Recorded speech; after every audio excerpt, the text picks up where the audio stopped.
Right. He now can plead both. You can amend, I don't think you can, but you can amend. Because he still doesn't have an independent tort from the complaint, but I was gonna have a 5-day with KC. How's he doing? He's good. That's all he does. That's all he does is jury trials. Juries. But, yeah. I'm waiting on summary judgment in a middle district case, and I told my husband yesterday, I said, I just hope that it doesn't get served today or tomorrow before I get done with this, because I said, I don't want to know. You don't have federal court? Huh? Federal court? Mm-hmm.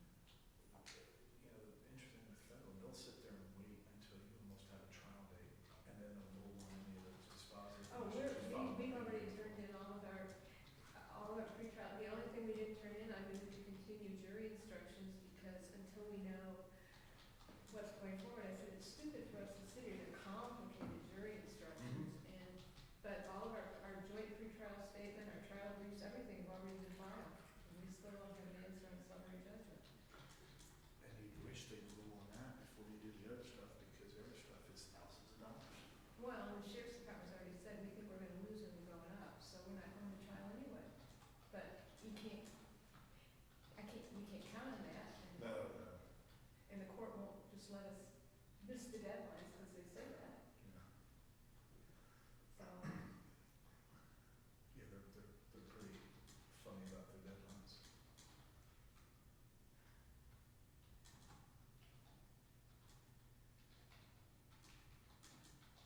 yeah, we're set for trial starting on April 6th. And I still find it amazing that y'all are way down there, we're up here, Seaburn, and we're in the Southern District. well, we're in the middle of the Yeah, that's what I'm saying. You're Right. 2 hours south of us. Right. We're the most northern county in the Southern District.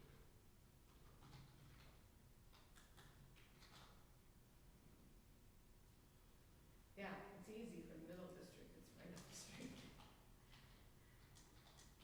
Oh, I still wouldn't be a federal anyway, because even middle is still Tampa, Orlando, down where y'all are.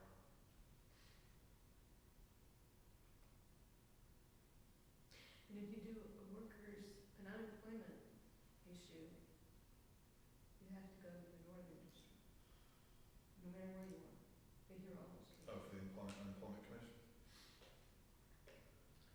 I get the first DCA appeals orders emailed to me whenever they come out, and you see just boatloads of those.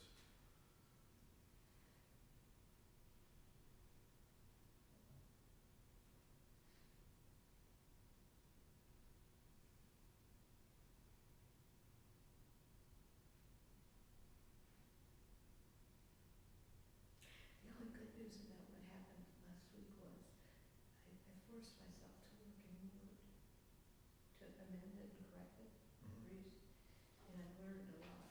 So I'm hoping that I'll never have that technical issue again. I didn't disagree with you.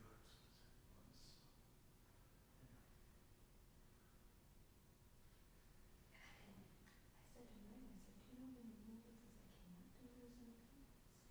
And he said, no. I said, I looked and I missed something.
That's why I told you the hotel you stayed at, I stayed at. Yeah, it was It's old. the Terrace. Yes. I stayed there Saturday because there was a cheerleading competition at the Civic Center on Sunday. No, I think I've gotten married and had kids under the entire life of this whole, That's like me and my dogs. this, I've had dogs and lost dogs. yeah. I mean, I acquired dogs and I've already lost those dogs during the course of this litigation. My, Fortunately, I haven't lost kids. my mom passed away in 2006, so I've, through this whole thing, I talked to Bert about that. I said, do you realize this thing has been around for over 10 years? I have a foreclosure on the thing, and I really don't do any of that work. And that case was filed in 2008, and they still don't have service. Gone through 7 different law firms on the other side. Every month we come to a case management, somebody new shows up, and they still do not have service. I had a guy in Naples, Rich guy, was very good at avoiding service. He had multiple lawsuits, lawyers from all over the state would call me and say, tell me when you've got a hearing. And I couldn't get service on him. And finally, my service processor and I bought us 2 tickets to a very expensive charity function, and I served him on the dance floor. My clients aren't avoided. They live in the house. You have their address. She was a witness. She will be a witness in one of the tobacco cases. The processor who said she could not serve my client served her a subpoena for a deposition in the tobacco case at the house. They're not good. They're there. But it's a gated community. You can walk around the gate. Buzz about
keep my early morning instructions for the appellant. If you want to reserve time, let me know, and I'm your timekeeper, and I'll be glad to let you know when you get there. And if you get nervous and you don't, I'll reserve 5 for you anyway. And with that, we are ready to go on the DeRosa and Beas construction.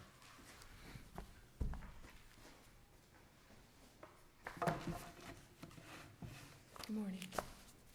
May it please the court? My name is Colleen McAllister. I'm here representing myself today, which is rather odd. I am former counsel for James and Kathleen DeRosa.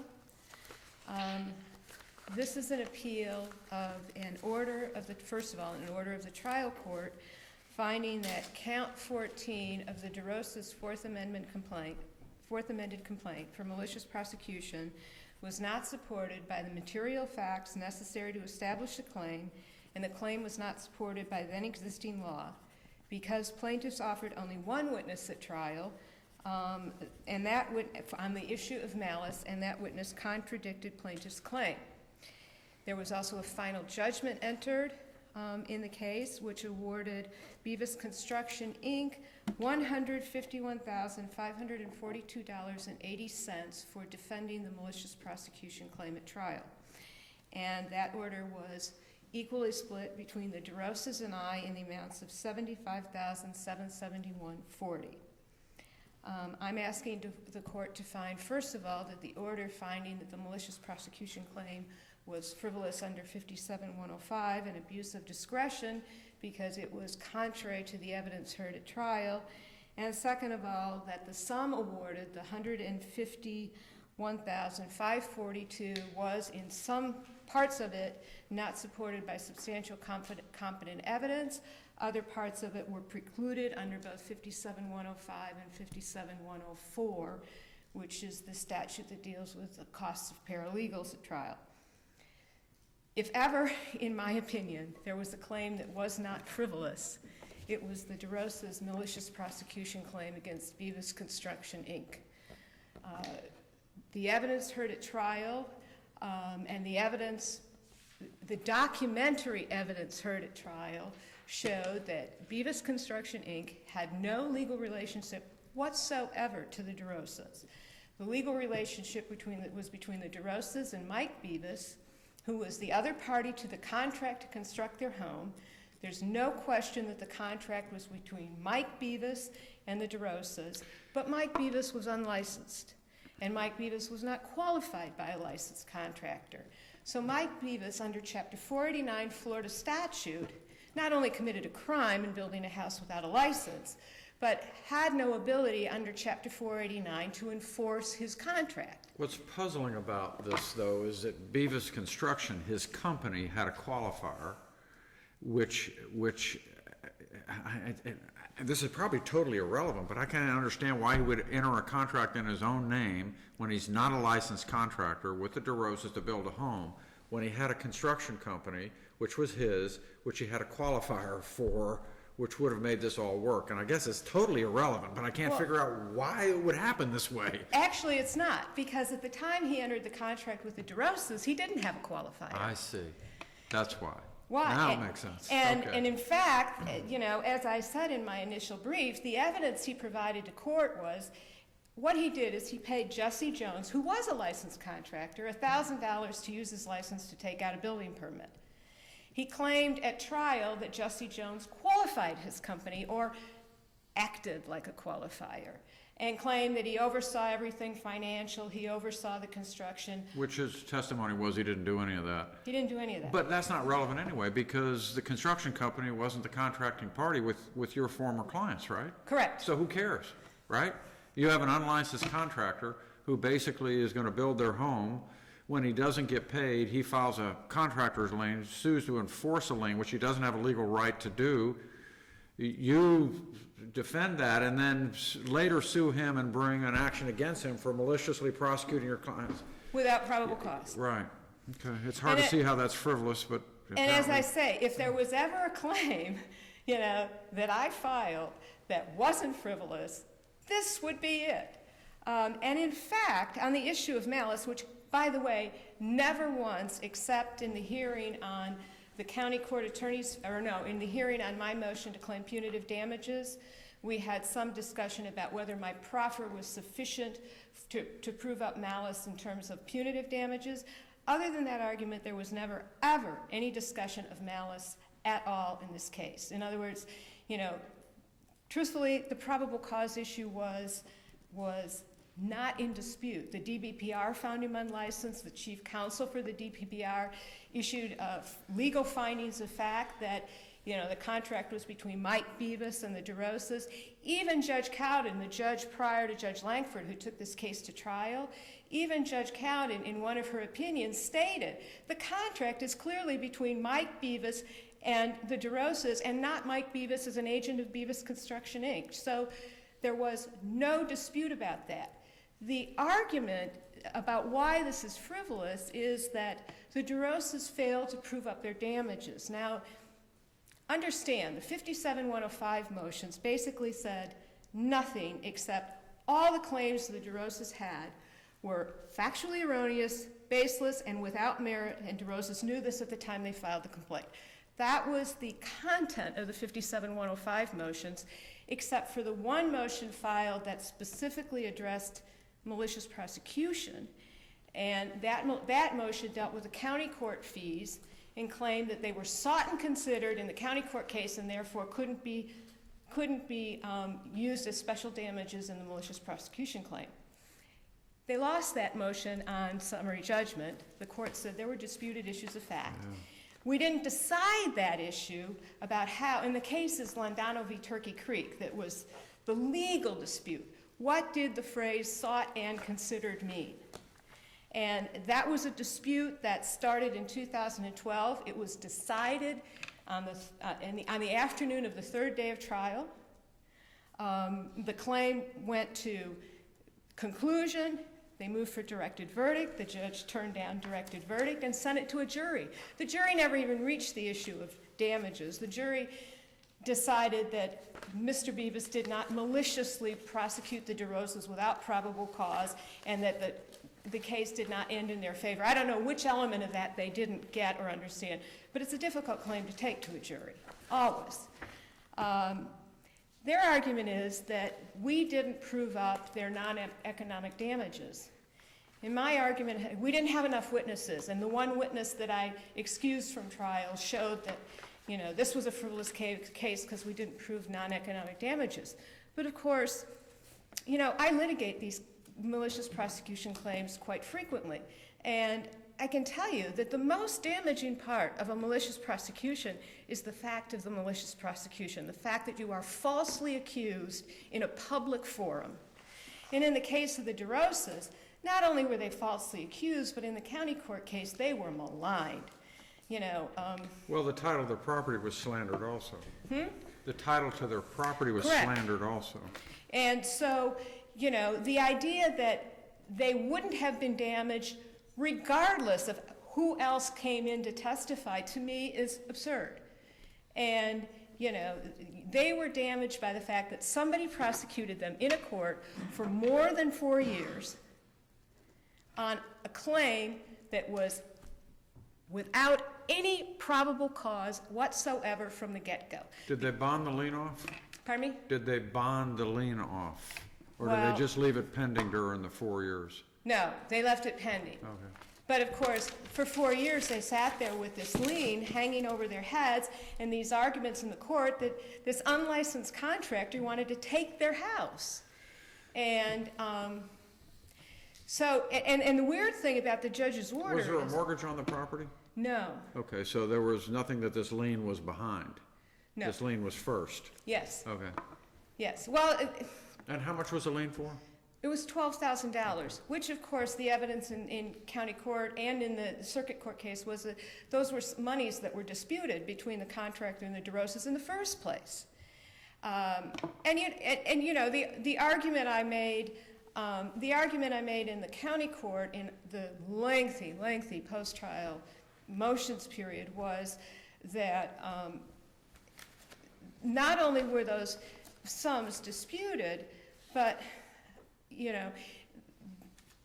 the builder knew that he wasn't in time. I mean, he took a risk.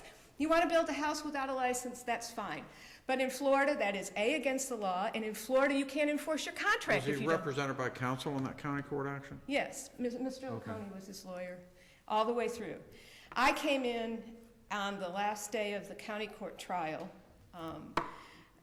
and I represented the DeRosas through that post-trial period in the county court case and then in the circuit court case. But as I say, I have, and I'm not really sure how the judge got to that order that he got to about malice, because one of the things that was so unusual about this malicious prosecution claim is we actually had evidence of malice. I mean, normally malice is an element that is proved by proving lack of probable cause. Malice can be inferred if you sue someone with lack of probable cause. In this case, we ended up having 2 recorded conversations between Mr. Beas and the chief of police in Lake Placid. The chief of police, when the DBPR issued its findings that he committed unlicensed contracting in the construction of the DeRosas house, a referral was sent from the DBPR to the state attorney's office. The state attorney's office required any criminal complaint for unlicensing contracting to come through local law enforcement. So everything was sent to the chief of police in Lake Placid. The chief of police in Lake Placid, Mr. Beas heard, was investigating him, so he called him. And then he came in and visited him, and the chief of police in Lake Placid recorded him. And so we had these 2 recordings which came out. We didn't know they existed until there was a later ethics investigation involving the fact that the chief of police was consulting with the city attorney, and the city attorney was Mr. Harris of Swain Harris, who was also representing the unlicensed contractor. At any rate, that went before an ethics commission, and the ethics commission turned over these 2 tapes under a public records request. So the jury heard Mr. Beas telling the chief of police that the DeRosas were bad people, that the only reason he got fined for unlicensed contracting was because they turned him in, that they'd done this before, that they didn't pay their bills. So they had actual evidence of Mr. Beas going out and talking about, what bad people these people were for enforcing their rights as homeowners to have a licensed contractor build their house. So I have to say that I to this day, think this is probably one of the soundest malicious prosecution claims I ever filed. I did not move for any kind of good faith exception here because truthfully, by the time I filed the malicious prosecution claim, the record was there. I read the cold trial transcript and could see how the DeRosas were maligned in the county court case, to see how, if you don't have good facts and you don't have good law, you jump up and down and pound on the table. Justice Holmes, I think, said that. And that's what they did here. Instead of, they were defending an unlicensed contractor, so the way to do that was to point to the credibility of Mrs. DeRosa and malign her. They were deadbeats. They didn't pay their bills. They didn't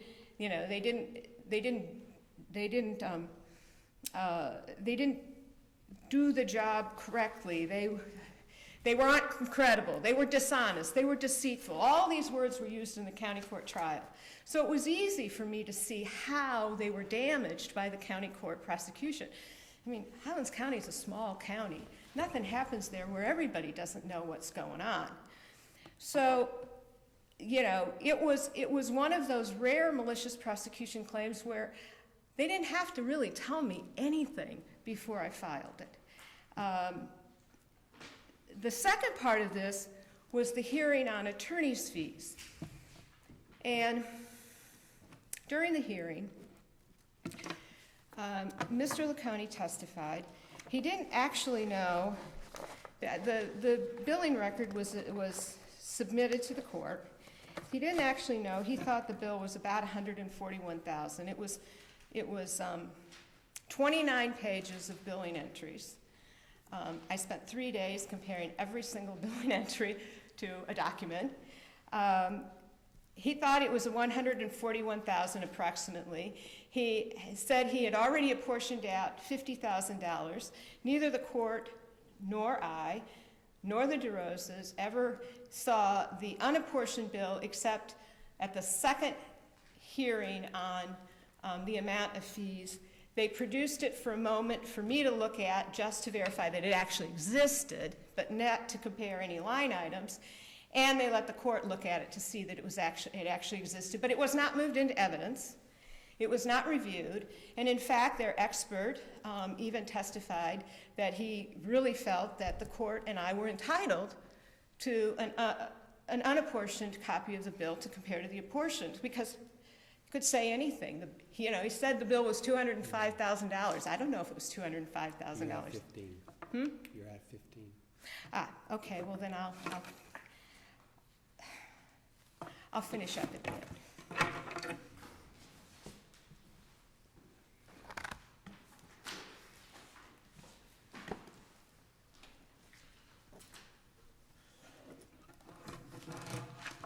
May it please the court.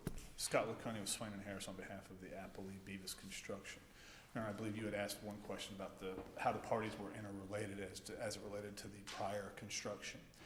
The contract in the court found that the original contract was entered in between the, not appellants, but the plaintiffs, the DeRoses, and Michael Beas. The lawsuit on the lien foreclosure was Beas Construction versus the DeRoses. They weren't the only two parties. There were two other contractors, the window contractor and the roofing contractor, who also bought claims of lien. The roofing contractor, having pulled the trigger first.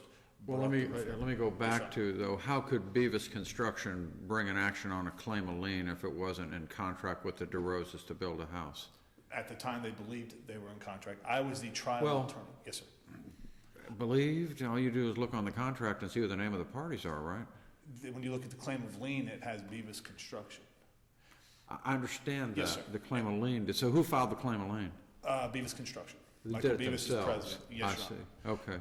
So when they brought it to you, all you had was a claim of lien filed. Well, I'm not throwing anybody under the bus, but I did not have the case originally. The case was filed in, I believe, 2004, Okay. December of 2004, and there was another attorney in my office who had the case. Okay. She went on maternity leave in 2006, and right before trial, I believe it was the Saturday before trial, is when I looked back and looked at licensure, because I knew I was going to have to go through those things, and realized, one, when you look at the apparent record with DBPR, my guy didn't have a license, and two, there's no reference of a qualifier.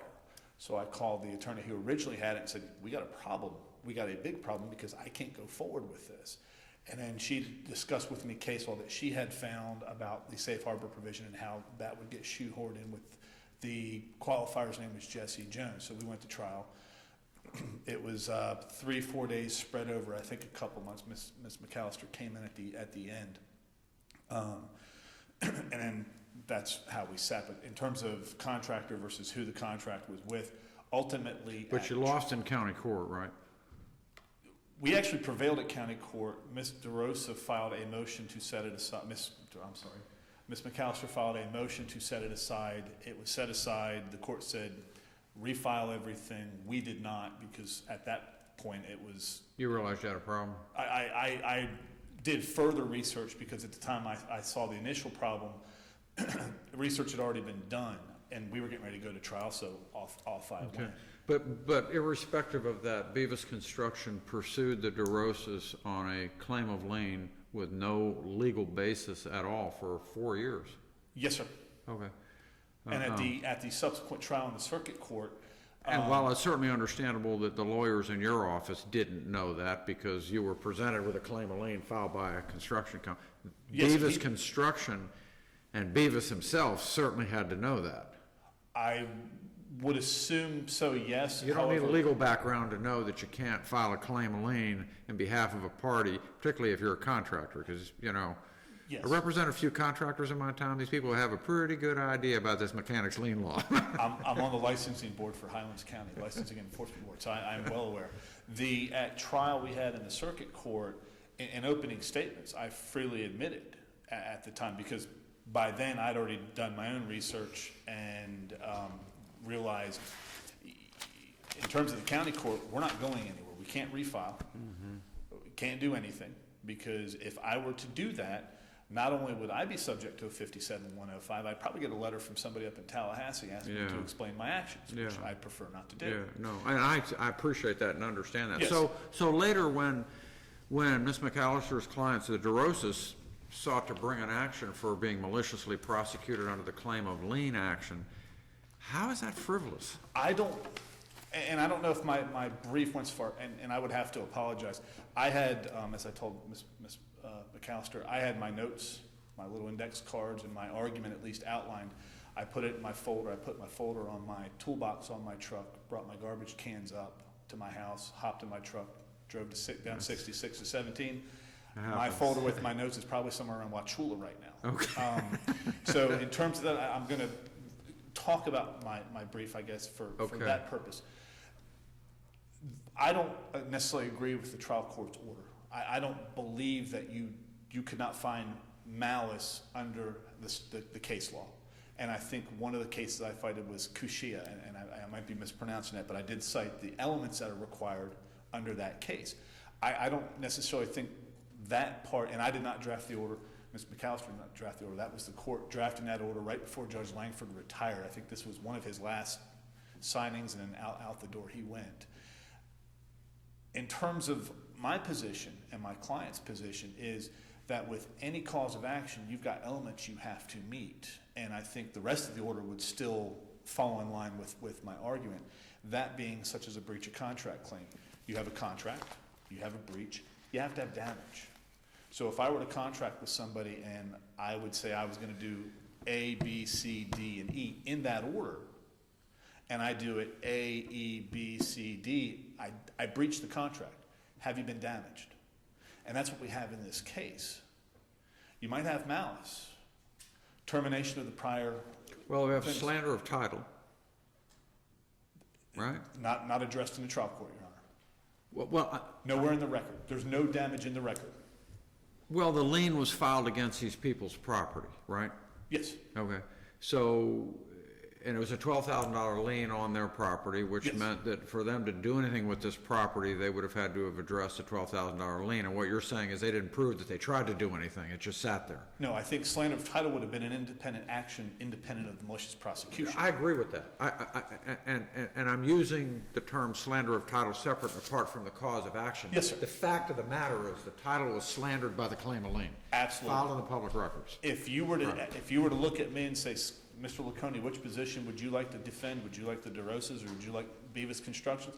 I would have actually chosen the DeRosas. Yeah. And at trial, the biggest fear we had was the malicious prosecution because there was a punitive damage claim attached to it. And that's a wild card and a complete unknown when you're doing trial work. When I think of Chapter 57 attorney's fees, Yes.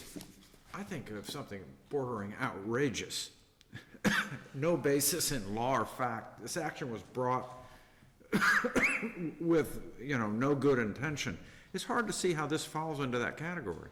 There's no damages, Your Honor. Counsel says, well, we couldn't prove our damages. They offered no damages at all. There was two types of damages that this court's aware of you can get in a malicious prosecution: economic, non-economic. The non-economic, and it was an interrogatory I'd sent out, said itemize each and every element of your damages: harassment, damage to reputation. There's several ones that you can go. They offered none of that. So they asked for no remedy? There was no remedy given to at trial, at evidence. The only witness that testified on their behalf as to damages was Earl Chansey. Nobody from the plaintiff's table spoke with Mr. Chansey before he showed up for trial. None of their fact witnesses at trial, counsel or her clients, spoke with prior to trial. I called them up on the phone and said, Mr. Chansey, this is what the witness list says you're going to testify to. Is that going to be your testimony? Just to get a sense of what's going to happen. Absolutely not. So we get to trial. I know what he's going to testify to. I don't believe counsel did. I think she was quite shocked when he got up and said no. And I believe I put that in my brief as to what his testimony actually was. It did not support any damage claim that they had, especially one that they were going to put forward for him. Once I had talked to them, and once I realized that the economic damages had already been sought and considered, and I'll cover that in a second, there were no damages to go in front of the jury. So even if he had maliciously prosecuted them, they've not been damaged by that. They have no damages to offer to the court. Plaintiffs never testified to any damages. They had no So witnesses. no one said I had to pay an attorney to defend me and this is what it cost? Nope, because in the attorney's fees in the prior action, we had a hearing on a second amended motion for fees. We had to break because we didn't have enough time. Doug Lockwood, formerly of Peterson Myers, I can't recall who he works for now, he came in and testified for about 2 hours. At the end of that 2 hours, Judge Shinholzer said, you ran out of time, come back. In between that and the second hearing, plaintiffs got entitlement. Then they file a third amended motion for fees and say, we changed it because we found errors that you had pointed out and found errors in our favor. So we now have a third amended motion for fees. We come in for really what amounts to the amount, and they put forth, counsel doesn't testify and didn't put her billing records in evidence. And I believe this court's decision, I think it's Snow v. Harlan Bakeries, says at a bare minimum, expert, charging attorney, and your billing records. 2 of those 3 are missing. So I objected. Let's assume for the moment Yes, sir. that everything that you said Yes, is agreed to, that counsel didn't bring forward any evidence of any damages. Yes. I mean, just given what we know about this case, at worst, that's a mistake by counsel.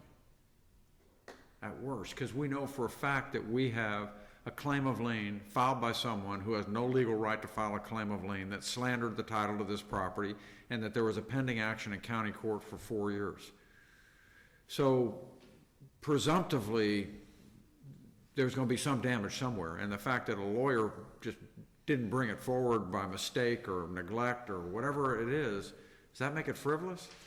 If they would have alluded to any damage at the trial, no, because I think even if the jury had awarded $1, nominal amount, I think that would negate our claim of you don't have any damage. Jurors never got to damages because they did it according to the trial court on Mount. Yes, Your Honor, but my point is that on the record, there was no damages there. Even if they would have gotten the damages, there is nothing. It's opening a closet and being empty. Arguably, Yes, if the plaintiffs prove that it was filed without probable cause, with malice, and the jurors were to disregard her claims of mental anguish, any non-economic damages, and as you say, the second one was barred because of what happened in the first case. Yes, sir. And that was ruled on the third day of this trial, if I Yes, sir. recall correctly.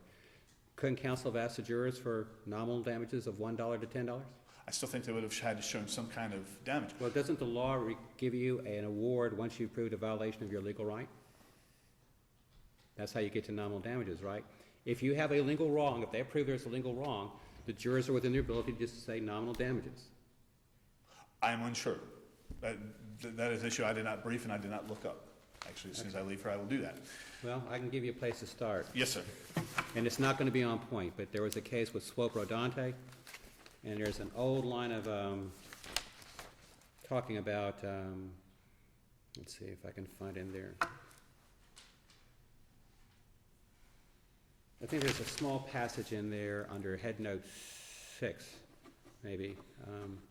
One of the basic purposes of a motion to dismiss is to test, and they go on, since the complaint states a claim upon it which at least nominal damages be awarded, then it follows that the motion to dismiss to amend the county commission, even though some of the damages may be a non-recoverable. There's an old 1956 case cited in there, talks about nominal damages. It's not on force, that's why I asked the question.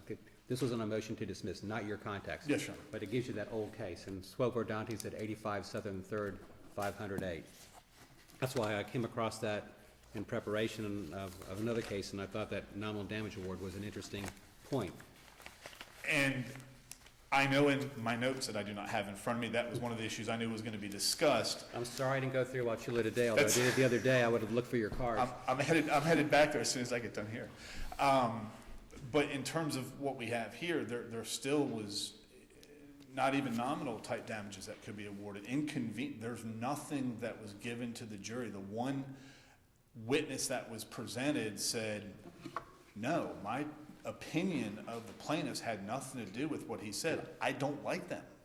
I mean, that's essentially, and then that was. They're very litigious. Yes, I believe that's what else Mr. Did Chancellor Mrs. said. DeRosa testify that she was harmed, that her mind or in pain No. and nothing? No, sir, not at all. Mr. DeRosa, neither Mr. DeRosa nor Ms. DeRosa testified as to any of that. And that was the reason the 57105 was actually given kind of late in the game, is once I identified what their damages were going to be and who was going to testify, I talked to them, and they weren't going to testify as to that.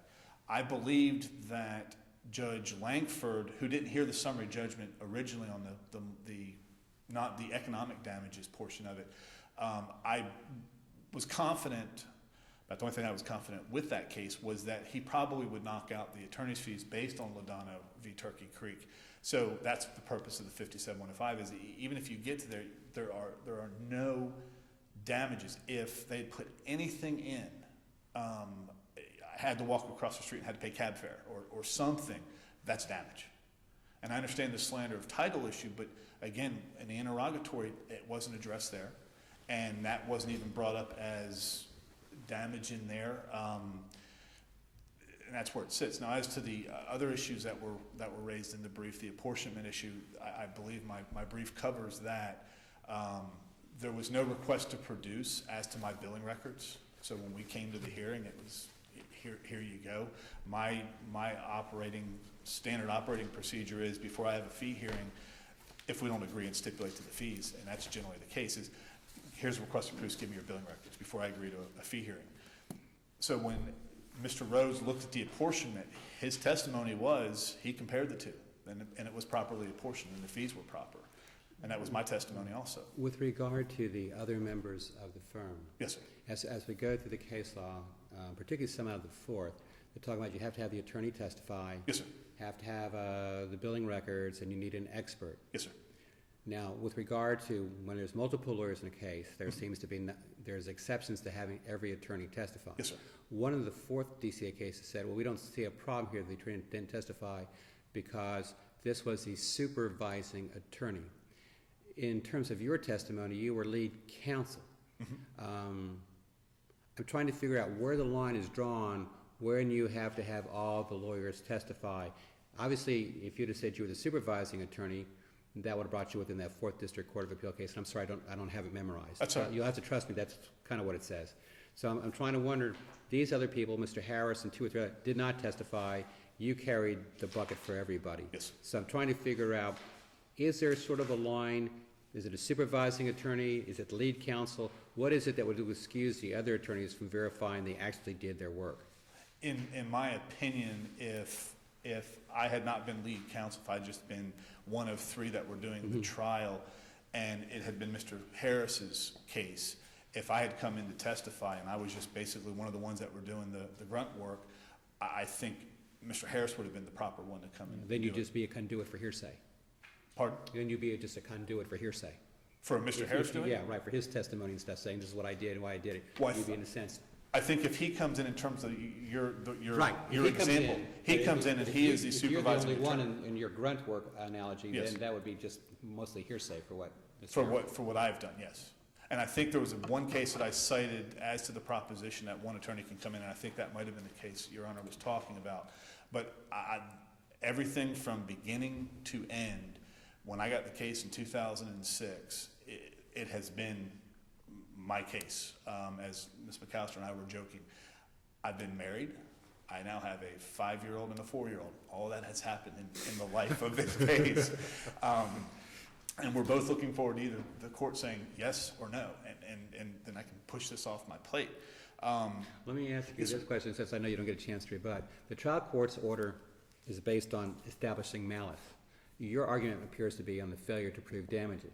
Yes. Okay. I think if you ignore that one sentence and then read through the rest of the order, I still think it would still fall in line with my argument is that there was no damage, which is an element of malicious prosecution. It's an element of any claim.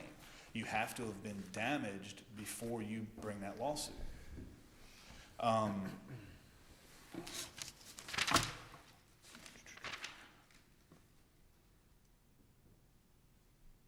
And I believe I've covered her issues. Does this panel have any more questions? Thank you. Thank you, sir.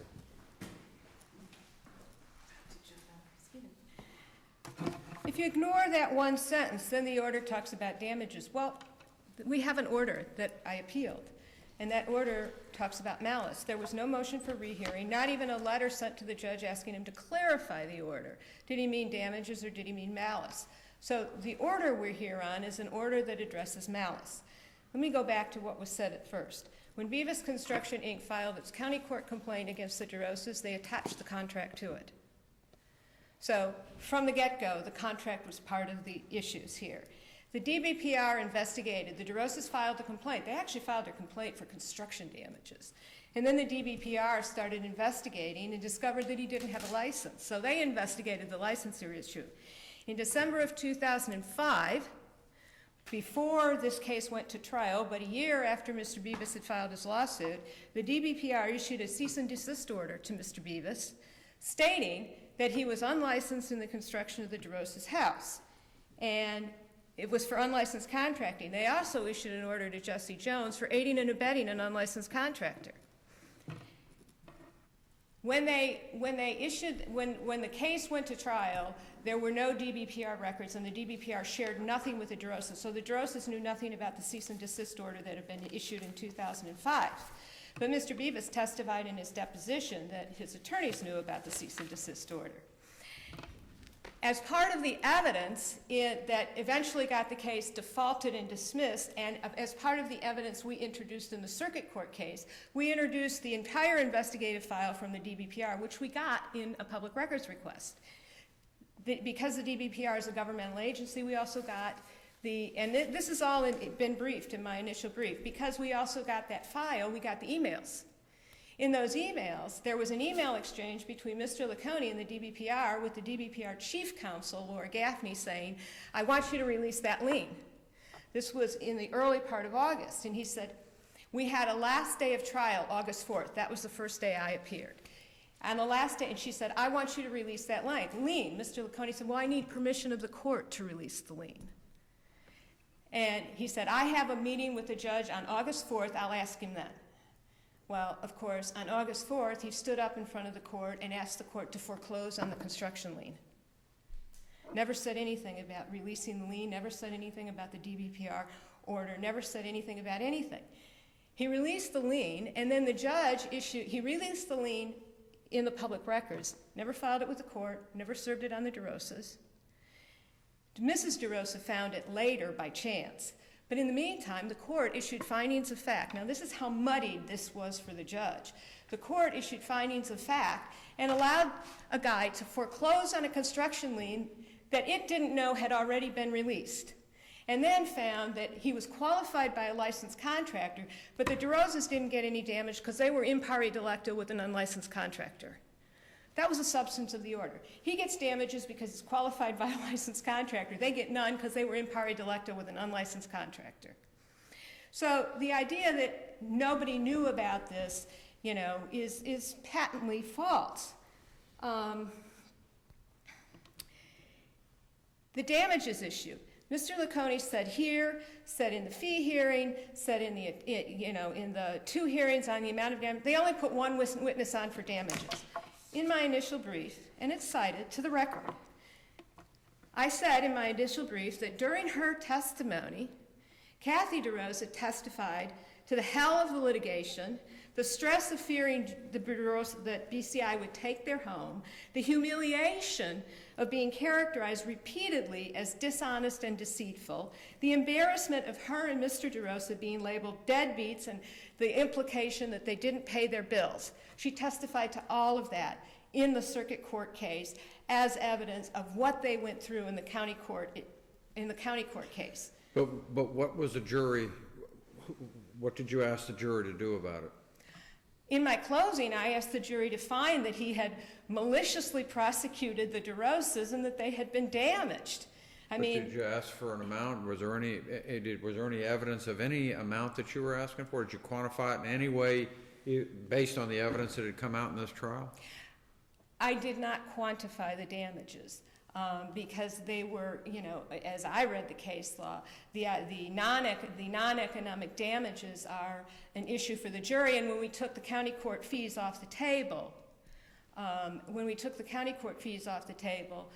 those were the only specific sum that I was prepared to present evidence about and testimony about. You're here in your own name today. You are Yes. the plaintiff. Yes. Yet this $57,105 attorney's fees award was assessed against you and the DeRosas. Mm-hmm. And I understand you and the DeRosas you don't represent them anymore. They have not appealed, though. And quite frankly, that was surprising to me, and in all fairness to Mr. Laconi, surprising to Mr. Laconi. We So both, if we rule in your favor, let's just say, for example, we reverse the trial court. That doesn't affect them. They're still on the hook, right? no. And they had counsel.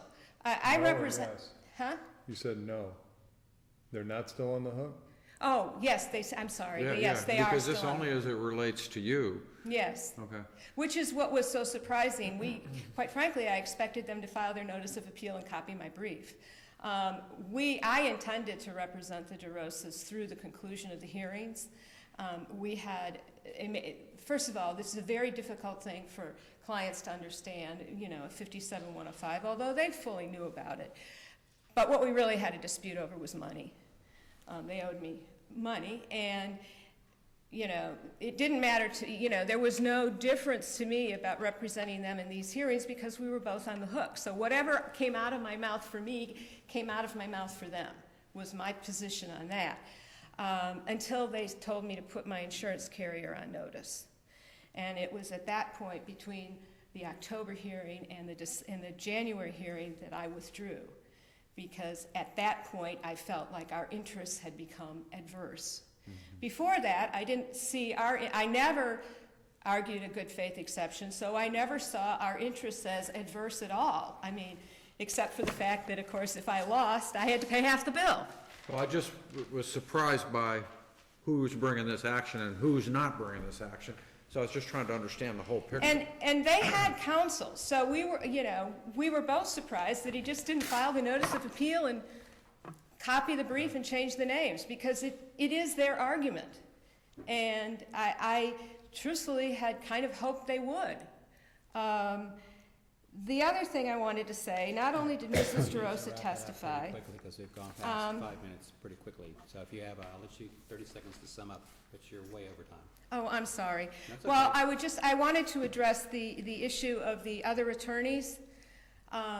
What the law actually says about that is there had to be some evidence of the billing records of the other attorneys. That there was nothing. There were no affidavits. There was nothing moved into evidence.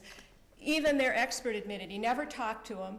So the only evidence was the line items in the billing record and Mr. Laconi's testimony. And of course, he didn't testify about how many of those hours they actually spent on the malicious prosecution claim. He didn't say he knew how many hours. They just, that was my argument in my brief about that. Okay.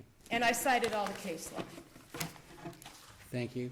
Thank you both. Have a Interesting safe journey case. back. That will conclude this morning's session. We'll be in recess